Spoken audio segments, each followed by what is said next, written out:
Sorry about that, guys. The mix got a little mixed up while I was doing Google, I guess. Google and the mixing or having the mix playing at the same time is not exactly conducive. I guess there's similar operations on the mouse. Whoa, hold on. Jeez. By the way, I'm listening through my phone. Told you guys I can't hear, so that's how far behind you guys are live. 15 seconds. 15 to 20 seconds behind live. So if I say something now, it takes however many seconds for my voice to go to Twitch and then that many more seconds to come back to me. Isn't that crazy? I wonder how long it really takes to get overseas or something. Like it's 2 minutes behind live. You never know. There were times, there was some weird stuff going on the internet where I was streaming for days on end on Google, well, on YouTube. You guys might remember when this happened. And I got on to talk one day and I started talking and I talked and talked and talked for like 20 or 30 minutes. I did like a full update, maybe even an hour. Anyway, towards the end of the update, very long update, I started hearing my voice. Hello, hello, everybody. It's such and such 10 p.m. Da, da, da, da, da. And I'm like, wait, what's going on? And I had left a YouTube page open with my live stream on. And everyone that was listening was hearing my voice 35 minutes before. I had no delay set on my live stream, and I was broadcasting out. So this blew me away because what was really going on there was I talked for 30 minutes and it went out there onto a server somewhere. And then it was served back out to you guys 30 minutes later, but it was being recorded somewhere on a server, not on my computer. And it's mind blowing that that was going on. And so once I realized that was happening, I stayed on and I waited till it caught up to where I realized I was like, what's going on? Why am I hearing my voice? And it took a full 30 minutes for that to get through to my computer. And everyone was just like, where is your stuff being stored? I go, I guess it's on some mega server somewhere, guys. It just, for some reason, it was running that far behind. But the reason it was running far behind is because Google, YouTube, was doing this hanging hourglass thing that they used to do to people to get them to shut their stream off, basically. And every time the hanging hourglass appeared, it was pausing my stream for like a second every time the hourglass appeared. For everyone, the hourglass was appearing for everyone. It's the weirdest thing in the world. Proof that out there somewhere, your live conversation can be stored and reserved back out later. Okay, all right. Yeah, right. The echo effect, but it went across the universe and back in 30 minutes, right? How many times could it go around the world in 30 minutes electronically? Anything else going on? Not much. I was looking up the earthquake down in Australia just to see if there was anything I missed because it keeps getting hit over and over again. Then I searched mines and I mistyped the mine name and retyped it in again, and nothing is coming up for any kind of mining. So I can't find any kind of deep mining, no quarrying, which is pretty odd, actually. But then again, it's an ancient Aboriginal site. So you guys may have saw that right towards the end there. I finally found something next to it, but the only thing next to it is an ancient native site. But this one's down in Australia. So we're starting to get a little weird on this native site thing because now we're branching out of the United States, going around the entire world. So help me God, if I start finding them in other countries, gonna have to blaze out and just stop doing this or something. Welcome back, Dutch. You found an Aboriginal ancient site. It's like, oh my. And what was it called again? What were they called? The holes? Hold on. Byrock. The Byrock Rock Holes Aboriginal Place. The Bairoch Rock Holes Aboriginal Place. I'm going to look it up. Hold on.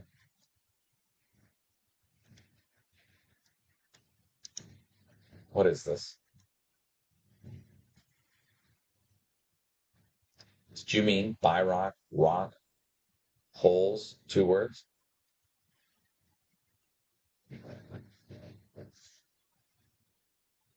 The Bairoch Rock Holes is an important Aboriginal place for the Ngimba people, serving as a significant site in their dreaming stories.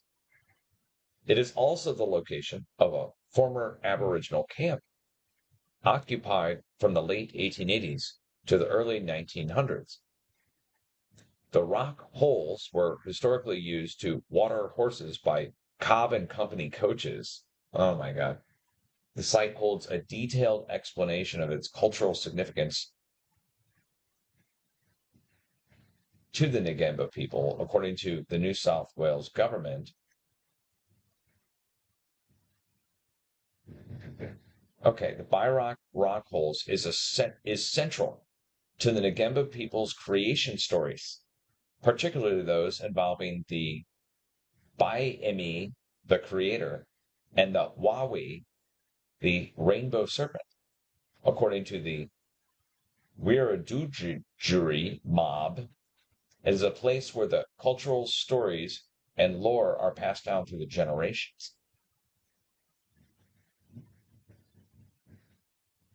What?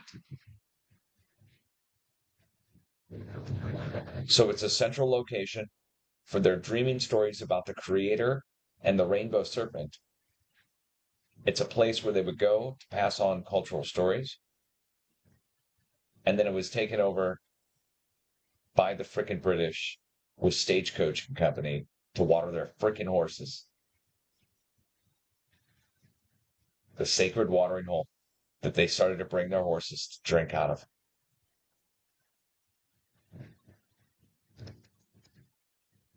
Shame, shame, shame. Okay. Well, that's the story.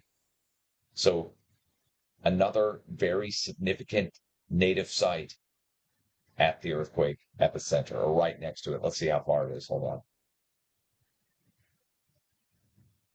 I mean, I shouldn't say it's right next to it. I'll measure it. You can't see this, but I'll just quickly measure.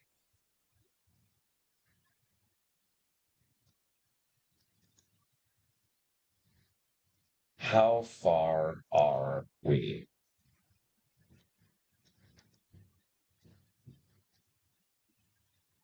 A few miles.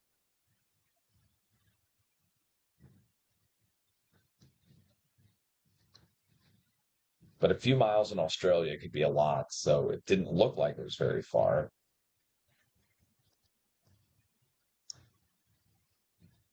To the actual town of Bairoch, it is 57 miles total. Okay, that's close. For this size of an earthquake and this rare, it's right next to the most significant Aboriginal site to the Ngimba people.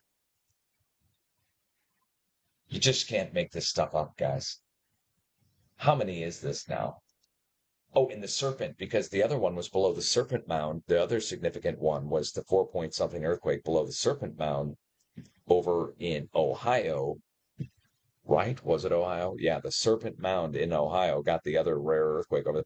And it just so happened to be the Serpent Mound where the earthquake gods and where they built the Serpent Mound. This is on the other side of the world where they go to worship the rainbow serpent and the creator. It's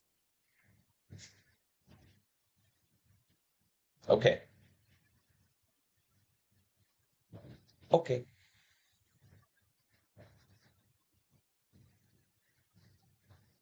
Just wonderful stuff. Just wonderful stuff. Something else I figured out that I didn't tell you guys that will just blow your mind. I have to turn on a screen capture to get this actually. Okay, for those of you, you may remember I did the 1400 mile measurement thing. This goes back a ways. You'd have to be a viewer of mine for a while to know what I'm talking about here. Where I measured from Ascension Island here, check it out.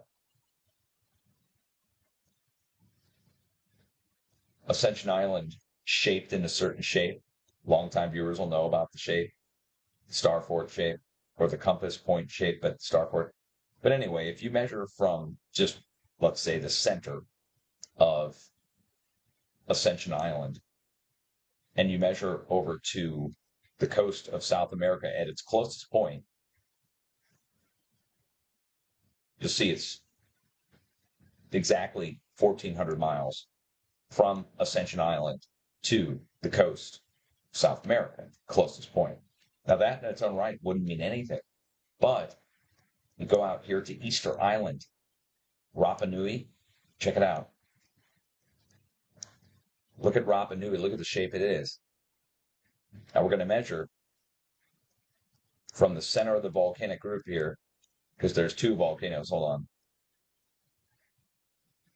Salas y Gomez, but just from in the middle between the two or from either island. It really doesn't matter whether we go between the two volcanoes or start at Rapa Nui. But if we measure over to the west, check this out. Into the middle of the Pitcairn Islands, between the two there, 1,400. So whether we measure from the first or the last, it doesn't matter, right? Because we're measuring to the next set of islands, the Pitcairn Island, it's 1,400 miles. And again, I'm going to the center there, but I mean, anywhere in it, 1,400 to 1,400. Okay, now let's do it again. Let's go from Pitcairn over to the west to the next island group. Look, this is Tahiti now. Look, French Polynesia. No, look how many miles we are. We're 1,350, 1,360, 1,370. We go right to the middle of the arrow-shaped island out at the tip of it. And it's 1,400 miles again. And look at the shape on this, because you got to remember this.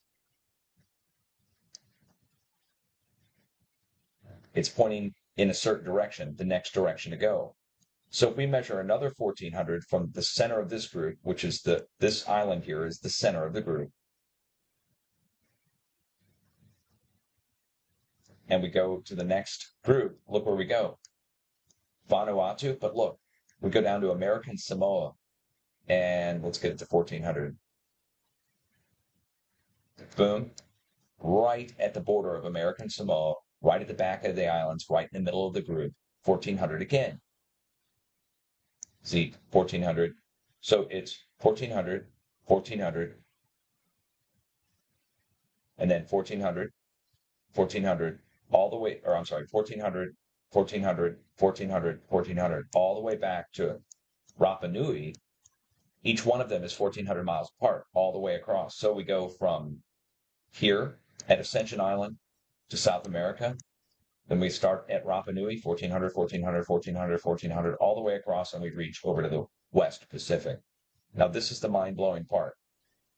These islands here, American Samoa, and all of this right here, goes up into here, which is Tonga, and all of this. Now, all of these are small atolls, which many of them we nuked up to the north.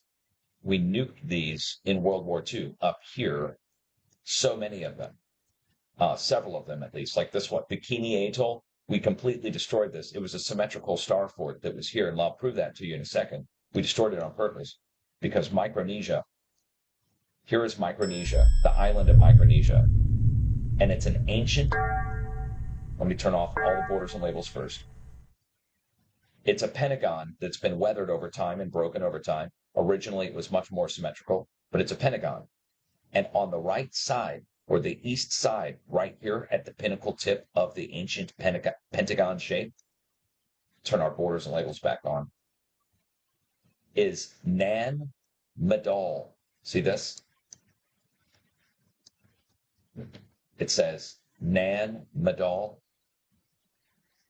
And this is a giant ancient star fort that's built into the landscape here. And it's made out of basalt columns, stone basalt, hexagonal stone basalt. And you can see the outline of the walls still here in the jungle. And this is miles now. So we're talking miles in size, and it comes out and it's broken off on the tip. And the ancient remnants are here. And they say this was built for the ancient king that lived here. It's a bullshit story, cover story. And the wall carries on across this way and out and around, and you can see it trail off into the ocean there. It goes down about, I don't know, at least a few hundred feet on the other side. So it's rising, several feet above sea level. It's still there. The excuse for this is that this was built for their ancient king, but it's on the five-sided pentagonal star fort, and this is 1,400 miles. Let's measure.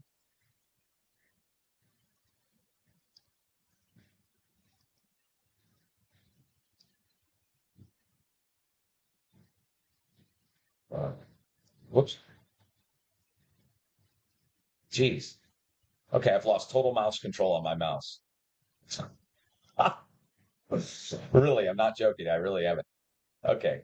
Okay, we got it back. All right. I'm on a different PC now. So 1400 takes us right back to the edge of Tonga, right back to the edge of what I just showed you, traveling up here where we blew it out to the edge of Tonga and to the edge of where we were doing our nuke tests. So I just wanted to show, oh, and in the other direction too. Hold on. Let's get it down to 1400 so you can see I'm not exaggerating. Let me zoom in a little. See the Wake Islands? Right beyond there. This is when we did Operation Ivy and all the others. So, oh, and Tamu Massif, which is Tamu Massif, the supervolcano. So, I mean, it's to the edge of Tamu Massif as well. But why does that matter? Watch this. Watch. Are you ready? Remember, we started, here's Micronesia. This is where we're ending up. 1,400 miles, 1,400 miles, 1,400 miles, 1,400 miles, all the way across, leading back to Ascension Island, which is right here. Okay, now, you've seen those two? We're going to go over, and we're going to go to Antipodes map.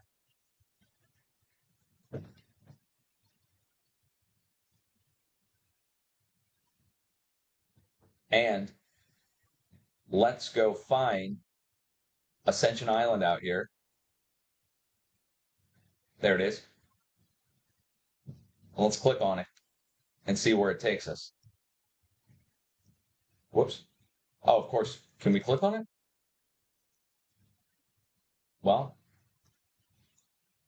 Georgetown, ASCEN,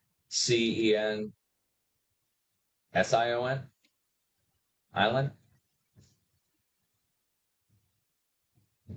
There we go. Look where it brings us out. And just to make sure that we're on it, there we go. We're right on the edge of the island. So, I mean, we can go in the middle of the island or whatever, but look where it brings us out. Micronesia, right over to the east of,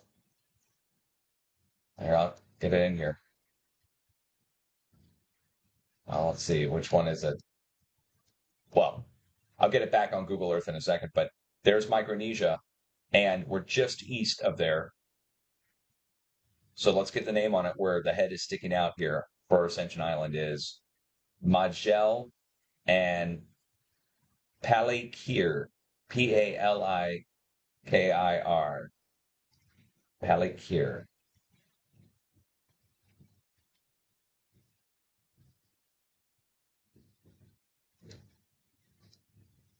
Boom, opposite side of the planet. They're antipodes of each other, guys. Yep, there. See? So they come out exactly on each other on opposite sides of the planet.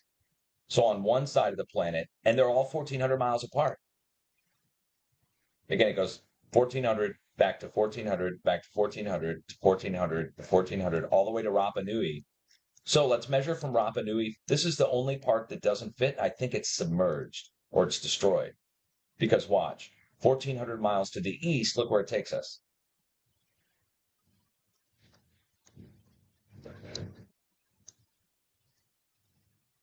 Let's get that perfect.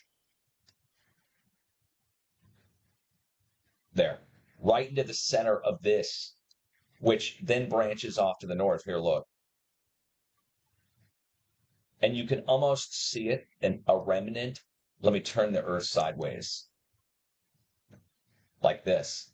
You can see it comes off of South America this way and then goes over, across, and then it branches here and it goes two directions, one up towards Hawaii, which is all submerged, and the other straight across, the 1400s this way.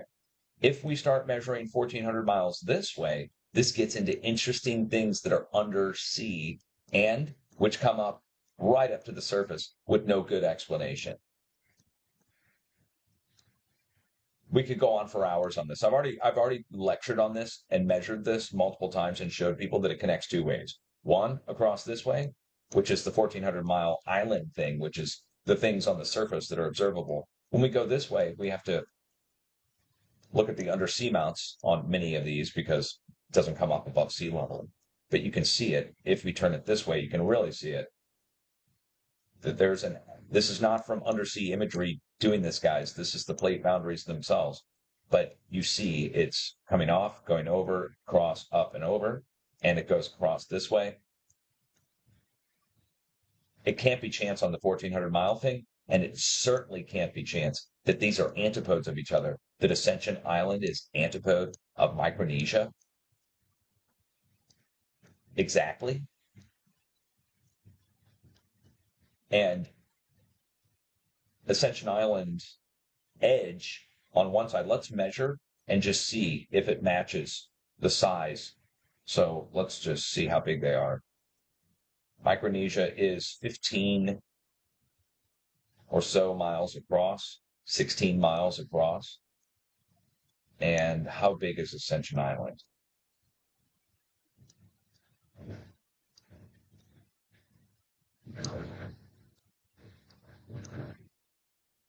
It's definitely smaller.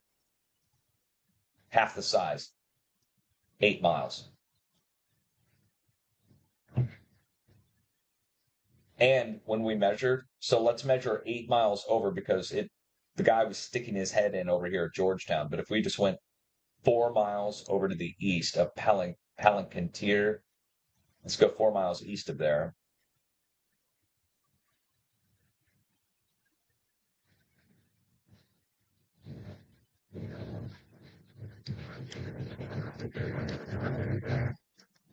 Just see what's there.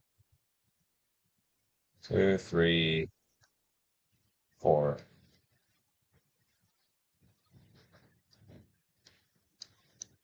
Well, I guess we want to go 4 to the center, right? Somewhere in here. That's pretty much the center of the island, guys. Wouldn't you say? Oh my God. Okay. It's gonna like go take us to the highest point on the island or something. Would that be funny? If it does, I'm turning it off, guys. Here, let's measure. Elevation, 1,500 feet, 1,600 feet, 1,700 feet. How high does this go? 1,800 feet. Hold on. Oh no. There's 1,900 over here. Thank God it's not the highest point on the island. But it pretty much goes to the center, I'd say, off by a few miles at the most. Maybe there's something here. In here. Maybe there's something there. Of course there's going to be something there. You'd be kidding me if there wasn't something there. If there wasn't something there, I'd get worried. Jeez, for this kind of matchup. All right. Next thing you know, the New World Order is going to dispatch a team of guys in black camouflage to this location. They're going to be like, scour it. Indiana Jones types are already on their way right now. How many more miles east is the summit? We have 2,500 feet, so this is the summit. This is going to be the highest point probably on the island here. It's literally a matter of 2 miles more to the very center at the highest point. Okay. Get out of here. I didn't even know that till now. That blows my mind. I wonder what the highest point is over on Ascension Island. What if they're the same?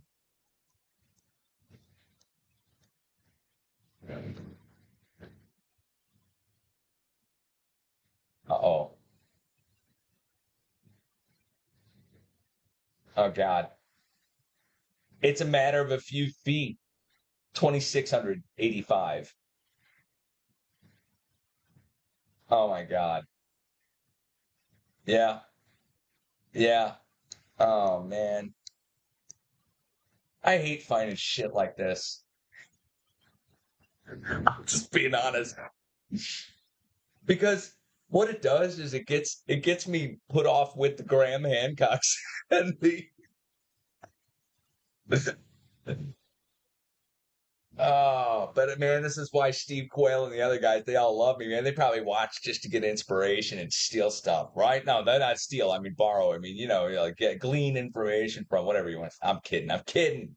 Kidding. They don't steal. Those guys are good. Stealing's not the right word, anyways, when it comes to information like this. Who would want to take it is the question. Okay, we're done. We're done. Because you find stuff like this, what do? Can't do anything about it. Good luck convincing anybody. Good luck showing anybody again. Oh, you won't believe what Dutch found. They'll be like, yeah, you're right. I don't believe it. All right, it's just chance. I could hear 1,000,001 skeptics right now. Just chance, Dutch. Just chance. Okay. Let's have a good evening, morning, night, wherever you are. I hope you enjoyed that. Isn't that crazy though? Come on, the 1,400-mile thing. You cannot dismiss this. They're in the shape of freaking triangles and pyramids and arrowheads. They're pointing in certain directions, telling you which way to go, basically, or pointing away from South America. So it's pointing 1,400 miles away in one direction, and in the other directions, they're literally pointing one to the other. Rapa Nui, Easter Islands, shaped like a freaking pyramid. Nobody even noticed. Whatever. Again, it's 1,400 miles over to Pitcairn Island and 1,400 miles to Tahiti and then 1,400 miles over to American Samoa. And then Nan Madol, the star fort, built on the right side of the island. And it just so happens to be the antipode of the island where we started measuring the 1,400-mile stuff from years ago. I just figured out the antipode thing just this other day. I was like, I wonder what the antipode is of Ascension Island. And I looked through and I saw it was Micronesia, and I was like, oh. I'm like, no. Is that at Nan Madol? And it's literally 4 miles off from the center of the island. Okay, whatever. Okay, so we have an ancient civilization that was able to build, they were able to move large amounts of stone and build islands and 300-mile long star forts. I'm going to say it. They had some ability to do cymatics using the power in the plate. That they were able to raise up shapes out of the earth using some kind of device, probably having to do with the giant mounds of rock that they build. And now get this. Did you know that rock under stress and tension, under weight, that if you put certain rock, specifically quartz, heavy amounts of quartz, under a large amount of weight and pressure, that can generate a large amount of electricity and frequency? And that maybe the ancient people picked certain kinds of rock to use to stack in certain angles and ways in order to maybe make this electrical power that would be harnessed and used to maybe do geoengineering projects of some kind, to build things. They build these things not for worship and not for just show and tombs, that they were built to generate energy to do something else using a device that is maybe shown held by kings in ancient times, the purse in one hand and the staff in the other, and the thing over their head, over their top of their head or their forehead.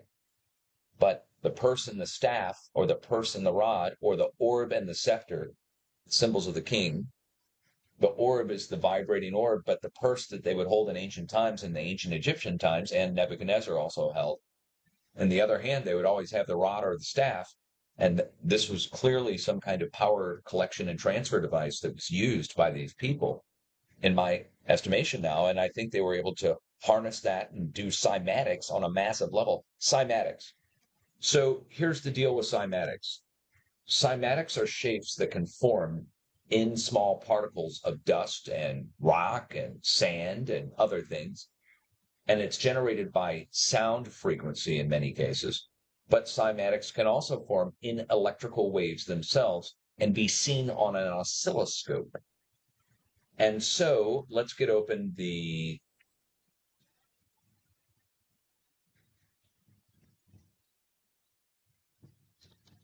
here we go. Maybe I don't have it. Hold on.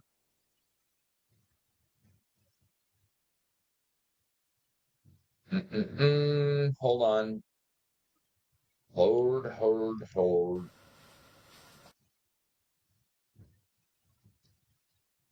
Okay, here it is. I'm going to show you a video of an oscilloscope. Now, never mind the title because they're playing music in this for this YouTube video. But this is an oscilloscope, which you guys might be familiar with if you know what an oscilloscope looks like.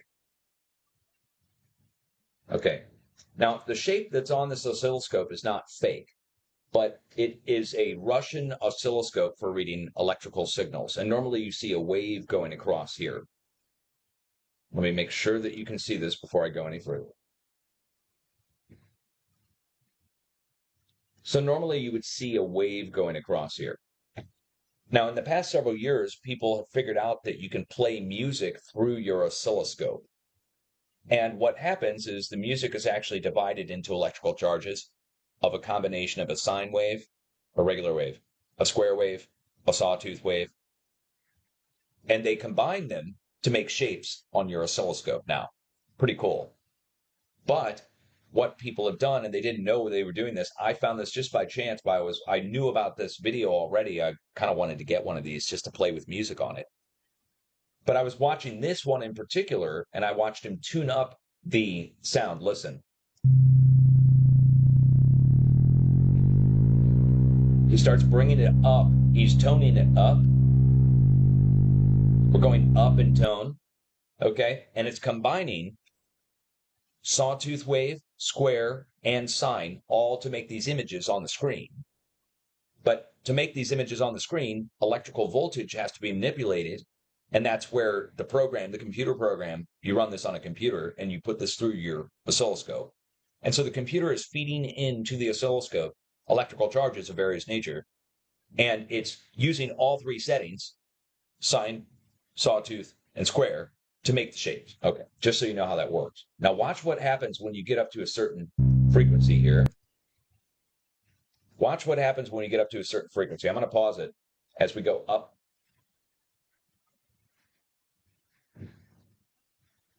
And he's not generating these shapes. The oscilloscope is showing the shapes that the computer program is generating as it goes up through the spectrum. Now just wait.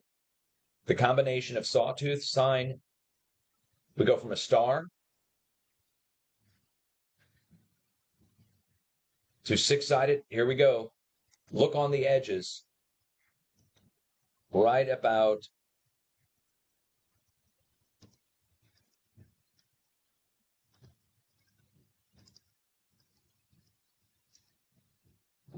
in here, we start getting into our standard star fort shape, which is a five-sided pentagon shape that comes off the pentagon itself.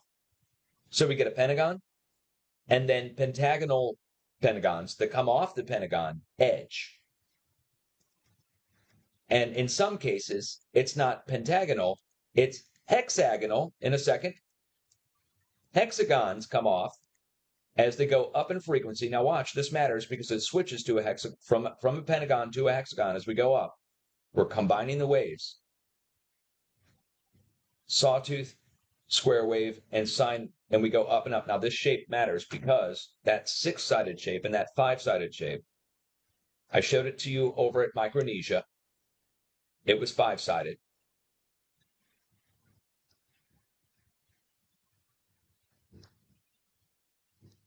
Here's 5-sided. And on the right side of this is a star fort that's made of 6-sided hexagonal rock. So let's show you.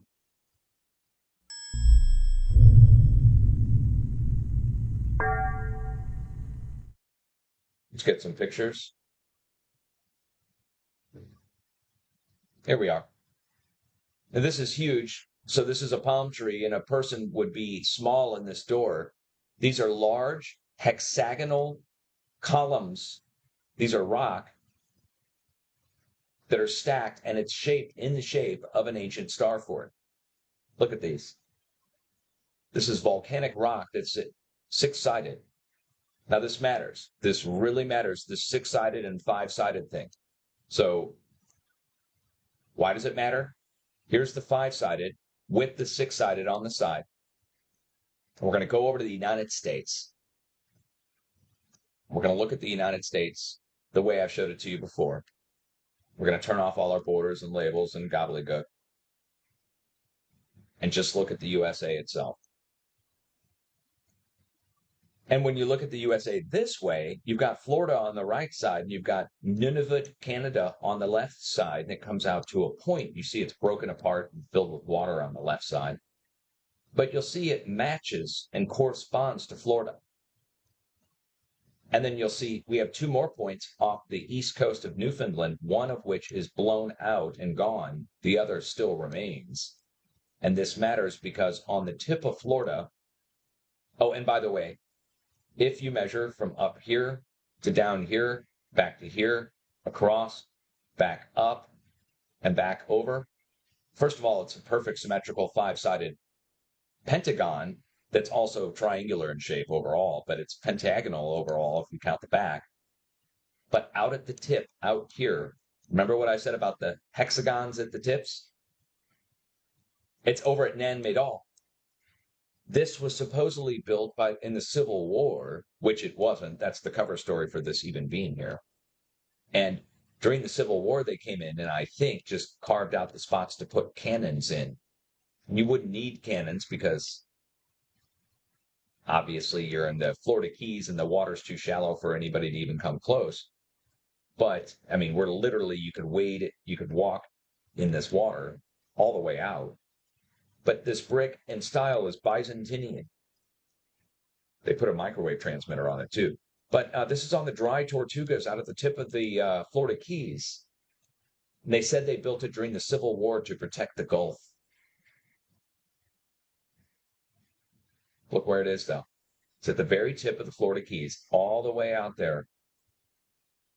A hexagonal on the edge of the pentagonal, which is also the triangular, and then that ties in with all the other star forts. That shape that I showed you, it goes back down. We'll go back to the video. Wait, where is it? And go back to here, where it goes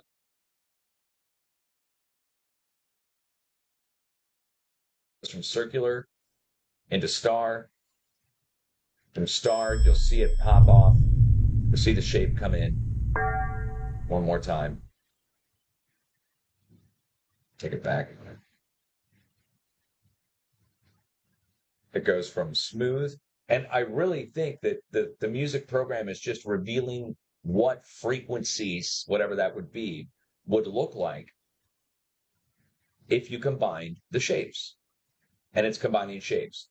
Now, it could be chance that this program, the computer program that's controlling the oscilloscope here, it could be chance that it's cycling through these shapes just by chance based upon the frequency that it's going through. So, if you go up and through 5 kilohertz, all of a sudden it creates pentagons. And if you go up through 6 kilohertz, and it's going to create hexagons. But that could stand true for the shapes that we're seeing that they built, that somebody built a long time ago, the same principle of projecting a frequency, a combination of all 3 kinds of waves that we know of. Then it goes up from there and it gets into again, the video is called Shrooms, and that's stupid, but we go up into several cymatic shapes. So let's go look at cymatic shapes.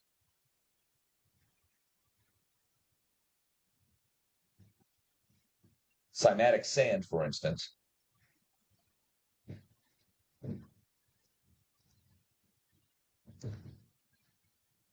And what you do is you sprinkle out small particles of sand or salt onto a shake plate or a flat piece of anything and put it above a speaker and then generate sound. Generate sound, and as you go up in frequency, it divides and makes shapes.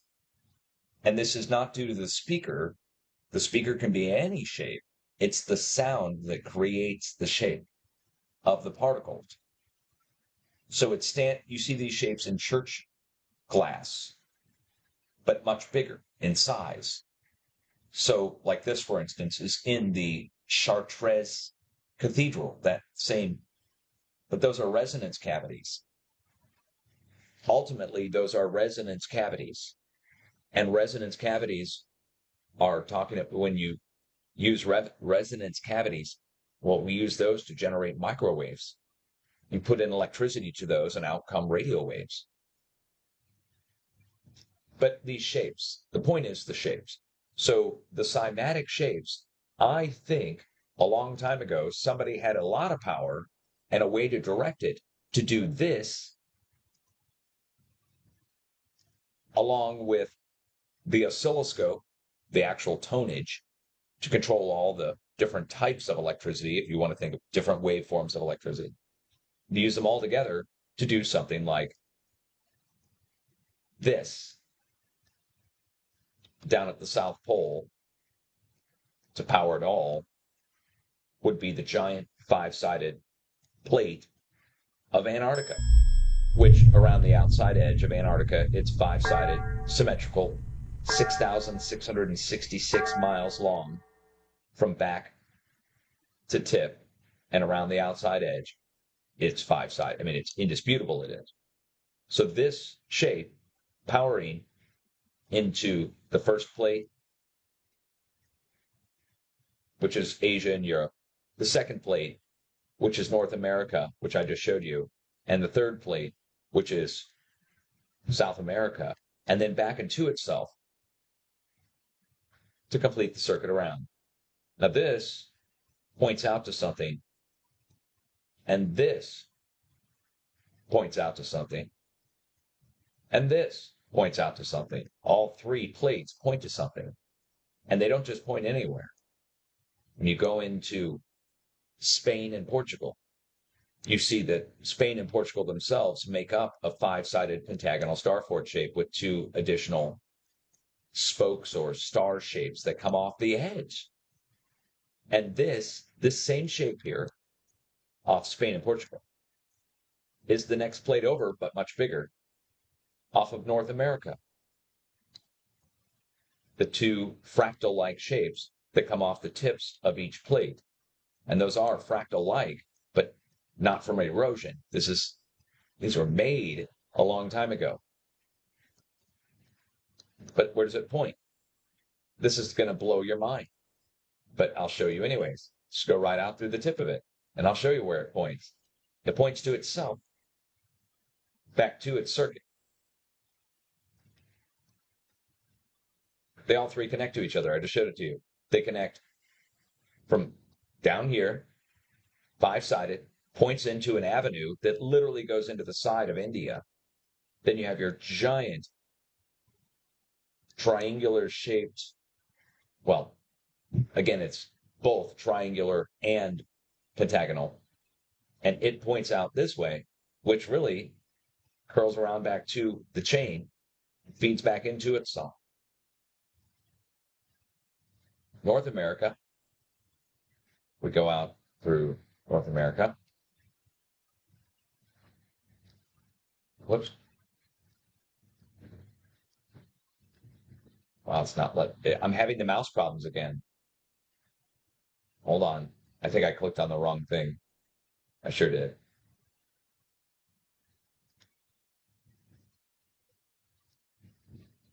Where does it point? This gets into the last part of it, which is the other half of the planet, which is the Pacific and Africa. This points into the backside or the side of the missing plate, where if you were to look for it, you would see only half of it above, and that's Africa, and half of it is broken apart right down the middle with the mid-Atlantic ridge and submerged. But the ancient plate is still visible there, and it's shaped just like Ascension Island was shaped, only way bigger, from all the way back here in Africa out to the tip, pointing into the tip side of South America this way.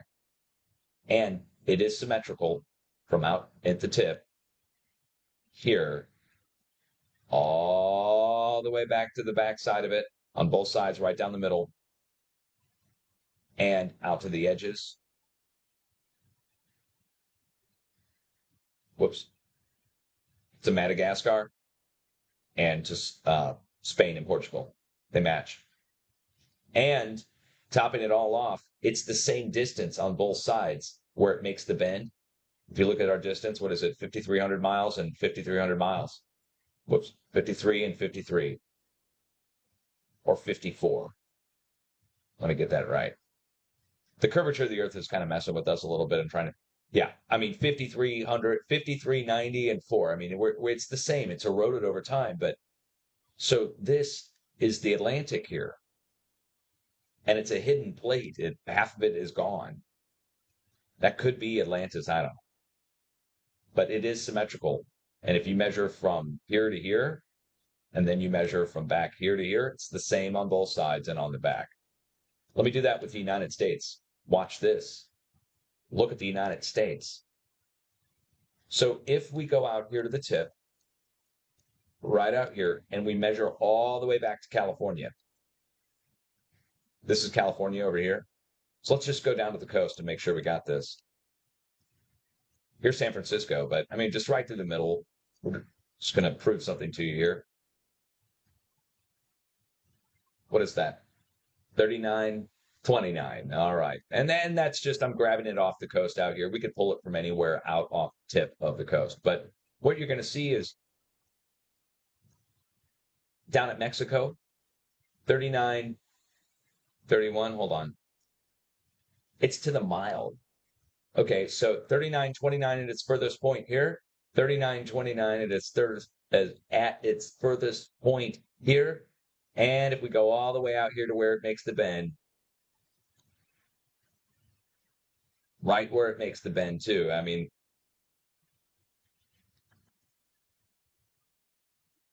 there we go. 39.38, and I'm over measuring it here. 39.31, it's down to the mile. And then, from point to point, out at the edge, and out at the edge. I'm not doing this right, but there we go. Hold on. Something like 38. And I'm not doing it right. I'm not taking into account the bends and twists in the plate and that over time. So it's an equilateral triangle if you want to measure it like that. I mean, we could get it down to the mile probably, but it would be probably show that it's been eroded over time. And the same thing could be done for Europe if we measure from all the way up here at the tip. Whoops. All the way to the back side at India's tip. Curvature of the Earth really screws with us on this. Look how Google does that. I can't do anything about that either. So that's going to mess with us, but let's see, 5686.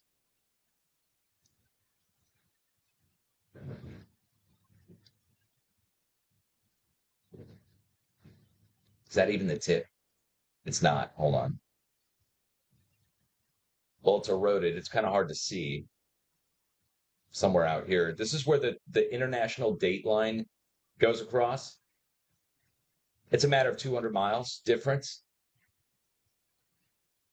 I mean, that to me, but the curvature of the Earth, look where it's taking us over Greenland.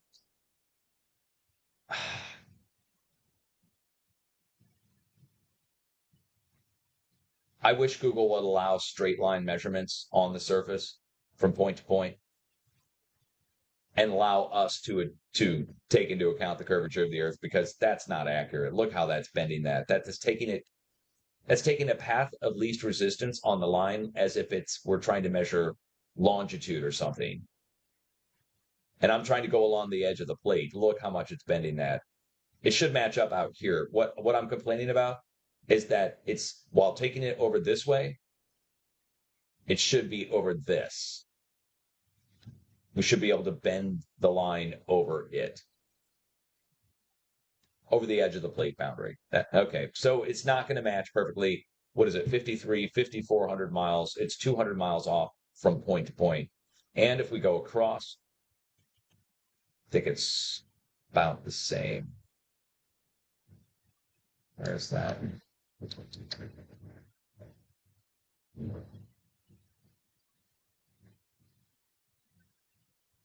64. Now, that to me says that we're dealing with an equilateral triangle. When we're dealing with a missing 1,000 miles, the difference would be from here out to here. And I'm telling you, it's Google's, look at that line. It's not even, it should be touching across perfectly, but it's not, because that's stupid. And a path doesn't change it. Look, they're still bending it. Polygon doesn't change it. 3D path, hold on. Nope. It's not going to work. So I'm going to have a hard time proving my case to you that they're equilateral trying to measure on Google Earth, when we really need a flat map, I guess. Need to get that out. A flat Earth map. Oh, no. Oh, no. Not that kind of flat Earth map. I mean, the kind the USGS uses. Well, that doesn't help it any. Oh, I mean, a standard flat map. But what I did show you, and what I stand by, is that the plate shapes and these cymatic shapes, I think someone in the past had the ability to manipulate those. I can't prove that yet, other than to show you what I'm finding and the chances of these things all being chance. I mean, if one or two of them were there, I mean, you'd say it's chance, but man, we can go place to place to place. And then I keep finding earthquakes below the tips of each one of these things, topping it all off, earthquakes striking at the tips and on the sides of them. That's what drew my eye to them. Oh, man, what a cluster of information. Because, I mean, where do you go with it? You can't, nobody's going to believe it. You can't really do anything about it. It's like when I found all the Google's people, cartographers, played a joke on the world over the course of several years. And they worked in the most famous animals for each continent into the topography coloring of the planet. And it's not just Google, it's lots of different books and everything. The cartographers have a little conspiracy, if you want to call it that, but it's a way of signing a map, from what I understood.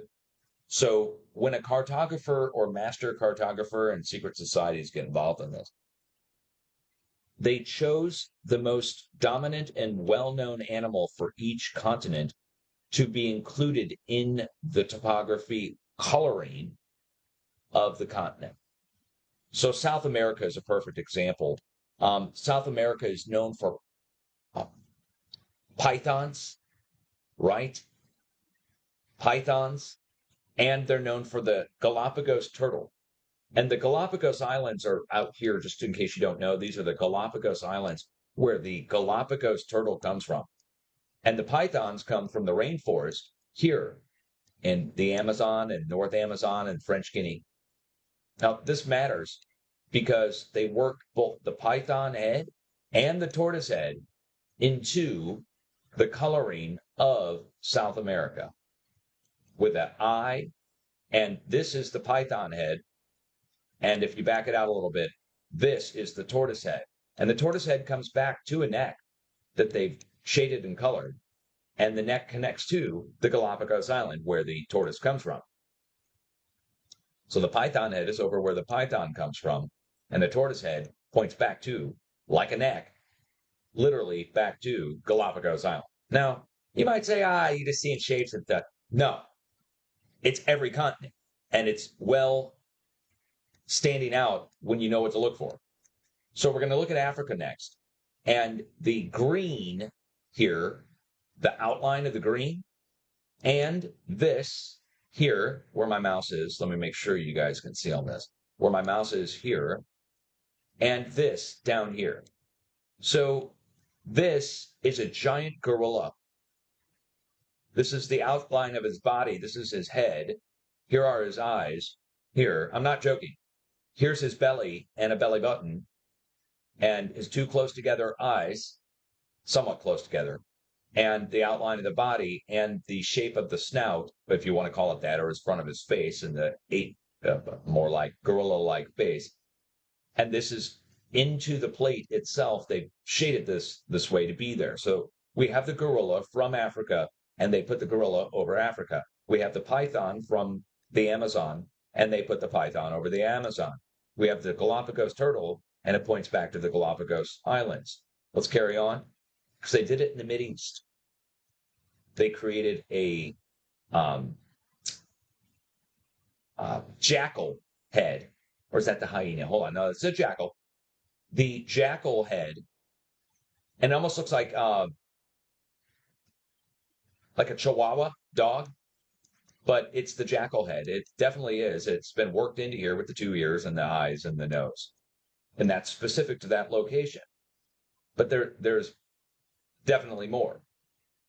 This is the one that really slam dunks it on somebody really putting this in here, is India.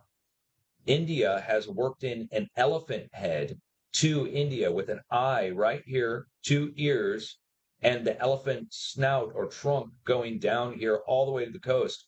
And it's the Ganesh elephant. So it's not just any kind of elephant, it is the Ganesh version of the elephant. The elephant head is there. They did it with Australia and put a koala bear. A koala bear, you have to back it out to see it. It's got the bear face with the ears. And we go to the United States, where they did a large deer head of a North American standard deer. You can see it. And they did a moose over Canada, where the moose antlers go around the Hudson Bay, and they've got the head of the moose there with its nubs on the top and the two antlers of the moose. Here, let me zoom in a little. There we go. So they got the moose. Maybe I need to back it out for you. There you go. So they got the moose, and then we've got the deer, and the deer snout goes down here. The eye of the deer is there. The antler of the deer goes up here to the northeast. That's every continent, guys, with the most predominant animal that it's known for. Moose, deer, python, tortoise, gorilla. You could say hyena or jackal, but it's definitely one of, I'd say it's, again, the jackal. Or I'm sorry, the hyena. No, it's the jackal. Is that the hyena or the jackal? I need to get that right. It's the jackal. Some people are saying hyena. All right, maybe I got it backwards. And there's more. The bear in Russia. Hold on. There we go. So they worked in other things, the bear in Russia and the dragon. This one's going to blow your mind. Here's Europe. These are the Swiss Alps here. And in Eastern Europe, in Romania, they worked in the dragon with the dragon's hand and the head of the dragon with its mouth out and the snout, the dragon, in Romania, where their symbol is the dragon. And then they also worked in the pyramid, and at the center of the pyramid, this is Bavaria, the Bavarian Illuminati. You see the mountains, right? It's making the triangle shape. These are the Swiss Alps. I'm not kidding. Wait till you see what's at the very center of this. This is going to blow your mind. Here's Germany. Look what's at the center of the triangle. Nuremberg. At the center of Bavaria, where the Illuminati are from. The Illuminati Bavaria. So this is built into the plate. You see it very far away, but they shaded this so that it would be there.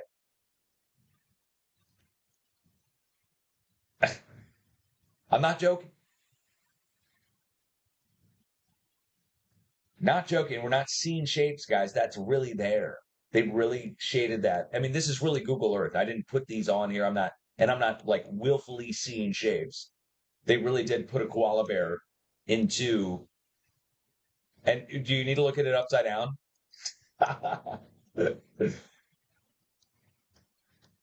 In this way, you see the Doge dog, right? Okay, no, but in this way, really, the way you're supposed to look at it, and they're hidden. I'm sure there's more that I'm missing. There's got to be more. There's got to be more in here that I'm missing. It's probably down to the country basis. Like, for instance, again, I mean, some people were telling me that they saw, they were trying to figure out what was here in Iran. And I couldn't, I thought maybe you could work a camel shape into this, no problem, right? But I couldn't find anything through here in the Mideast at all, unless I was just not seeing it. I mean, which way would you look at it, right? What animal are they known for? They're not. The camel is the only thing they're known for in that location across here. And I do not see, unless you guys see a camel in here somewhere that I'm somehow missing, this would be one of the spots where we don't have anything worked in, at least as far as I know. But if they work that kind of stuff in, there's got to be more. I mean, come on, look at now that you know what to look for, the giant gorilla that makes up half of Africa was shaded in there on purpose, and they includingly put in a large belly with belly button for shading. This is done with coloring, so they're not changing any of the topography, so they're not cheating on any of the maps. It's on the color shading. The way you would shade a mountain, it's like an airbrusher came in and added these in as a little wink. Here's the eye, and what's at the eye? As far as I can see, nothing. No pun intended. But they certainly worked the elephant head into India, and they certainly worked the gorilla into south part of Africa. And South America certainly has two different animal heads worked into one. And North America has the moose and the deer. I don't know. I mean, the bear over in Russia is, again, you would have to look at it sideways. The head of the bear up in Siberia. Up here, the head of the bear and the body of the bear is going down this way. Again, you have to turn it sideways to see it. Some of these you have to turn sideways, like this one. But a cartographer's trick, a wink of putting something in a map that you're not supposed to know to look for, unless you're in on the trick. What would be in China, right? You would think the Chinese dragon. I mean, that's what you would think. The only thing, oh, wait, hold on. Carp. Japanese and Chinese carps. Yeah. Well, yeah. No. I mean, I understand. Yeah, no, but I was reading chat. Just saying, hold on. Yeah, carp, that's for more Japan up here, usually, but there are Chinese carp. Like the Chinese do eat carp, but it's not like you're known for that over there. Yeah, I would think Chinese dragon.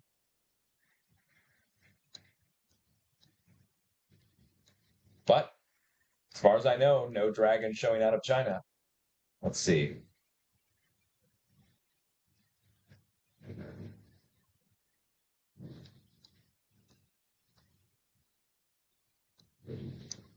Boy, and we're not trying to do pareidolia. I mean, again, it's like when you see shapes in clouds or something, that's one thing. But when it's specific to the continent, I didn't go looking for this.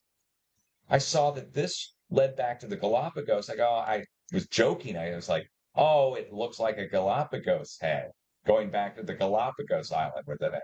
And then I thought, oh, wait, that also looks like a python head. And I thought, what are the chances that that would go back to the Galapagos and it would look like a python? And they're both in the same location. And I thought, maybe I should go look at. I did this live. I didn't do this on my own.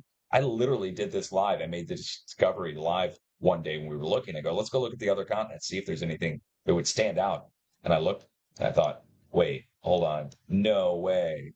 And then it just went boom, boom, boom. And when we got to here, and the elephant is just there, so blatantly obvious, the elephant is there. And India with the elephant stuff, I mean, with Ganesh, oh boy, that opens a can of worms. And then when I saw the koala bear down here, I'm like, oh God, really? I mean, it's so obvious now that you know what to look for. It's like, so what are the others, right? Like, where are the others? What are the others? We'll find them. We will. We'll find them. The dragon in Europe is just mind blowing because it's over the Romanian. This here, they deliberately did it. I mean, this is the eye. Look at it. Look at it. Come on, man. Come on, man. That's shaded on purpose that way. And then look, it's obvious. And with the Illuminati, with this, tisk tisk, guys. Tisk tisk. Let's turn our borders and labels back on one more time. Nordlingen and Nuremberg. That's what's there. Rotenburg de Tauber is the northern part. Southernmost part is Nordlingen, Nord, and Nuremberg. Oh, look, wait. They even worked in the eye to the center. Hold on. They really did. At least part of it.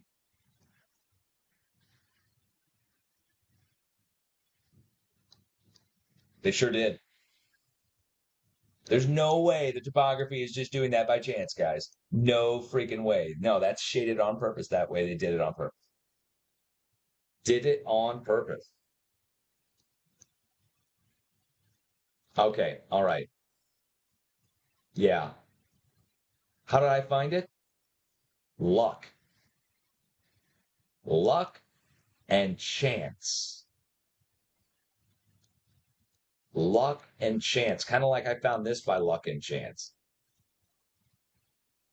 I found the Loch Ness Monster. Here's Loch Ness. There we go. The Jacobite Loch Ness Crucis. Loch End. And here's the River Ness, and it goes right down to Inverness and goes out to the bay here. And right at the bay is this.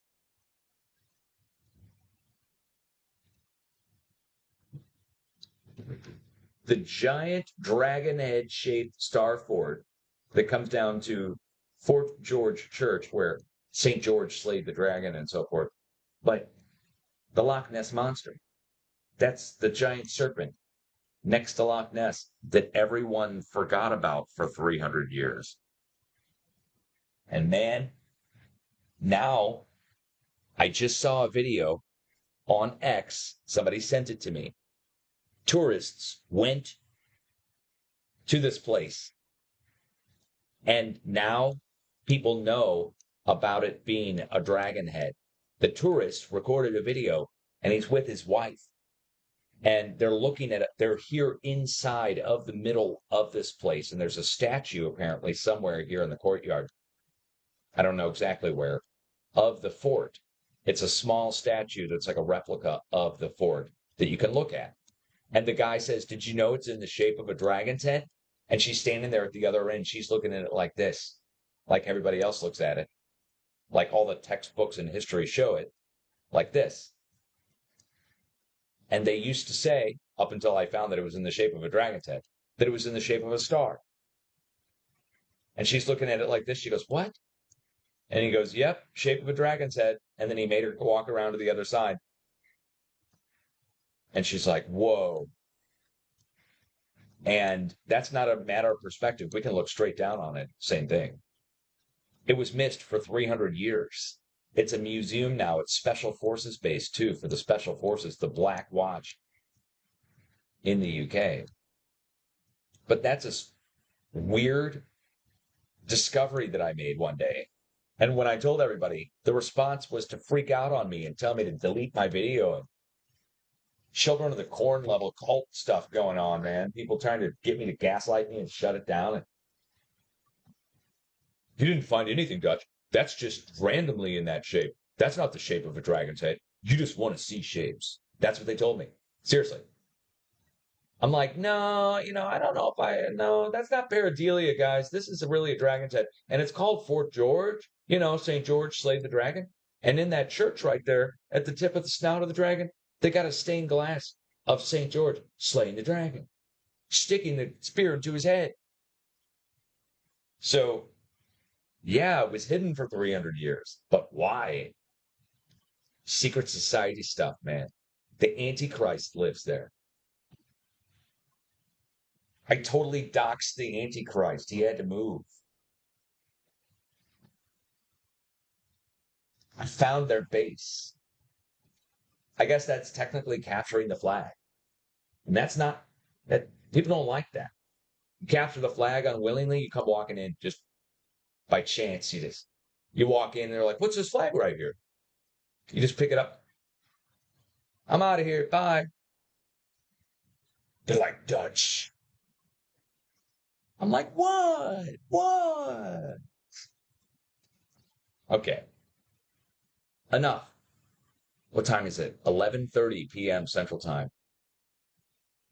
23rd still? The 23rd of May 2000.